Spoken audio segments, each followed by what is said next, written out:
బయట న్యూస్లో వెబ్సైట్స్లో Sudheer guest appearance చేస్తున్నారు శ్రీశ్రీలో అని చెప్పి అన్నారు. ఫస్ట్లో కొద్దిగా నవ్వుకున్నాను.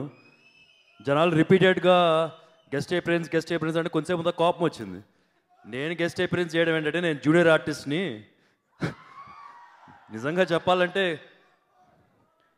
కృష్ణ గారు లేకపోతేనే నేను ఎక్కడ ఉండేవాడినో తెలియదు, కానీ ఇక్కడ మాత్రం ఉండేవాడిని కాదు. నిజంగా కృష్ణ గారు లేకపోతే బయట ఎంత సంపాదించేవాళ్ళనో తెలియదు, కానీ మీలాంటి అభిమానులను అయితే అసలు సంపాదించేవాళ్ళని కాదు.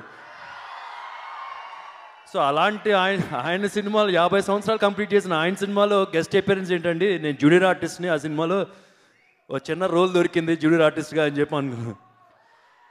సో ఇన్ఫ్యాక్ట్ ఈ సినిమాలో చేసిన సాటిస్ఫాక్షను, నేను ప్రేమ కథా చిత్రం హిట్ అయినా, రీసెంట్గా భలే మంచి రోజు హిట్ అయినా, రేపు శ్రీమంతుడు లాంటి బ్లాక్ బస్టర్ ఒక సినిమా నాకు వచ్చినా ఇంత సాటిస్ఫాక్షన్ నాకు ఎక్కడ దొరకదండి. నిజంగా నా అదృష్టంగా భావిస్తున్నాను ఈ సినిమాలో నాకు చిన్న రోల్ రావడం. శివ గారికి అలాగే ప్రొడ్యూసర్స్ గారికి అందరికీ కృతజ్ఞతలు చెప్పుకుంటున్నాను. 10 సంవత్సరాలు వెయిట్ చేసినందుకు ఇది ఒక పర్ఫెక్ట్ సినిమా అండి కృష్ణ గారికి.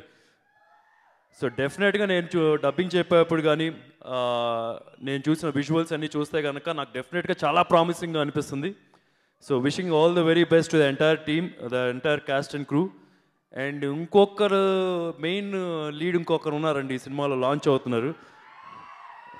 మా అబ్బాయి, చిన్న అబ్బాయి దర్శన్ ఒకసారి పైకి.